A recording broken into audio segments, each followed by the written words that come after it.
اردو فہم عبارت برائے کلاس 1۔ علی ایک اچھا بچہ ہے۔ وہ روز صبح جلدی اٹھتا ہے۔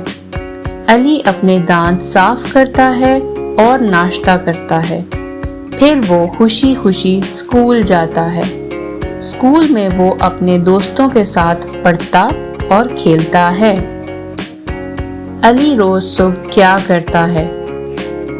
سوتا ہے، جلدی اٹھتا ہے۔ علی اسکول کیسے جاتا ہے؟ خوشی خوشی، روتے ہوئے۔ اسکول میں علی کن کے ساتھ پڑھتا ہے؟ دوستوں کے ساتھ، اکیلا۔ علی دانت کب صاف کرتا ہے؟ اسکول جانے سے پہلے، اسکول سے واپس آنے کے بعد۔ آپ کب کب دانت صاف کرتے ہیں؟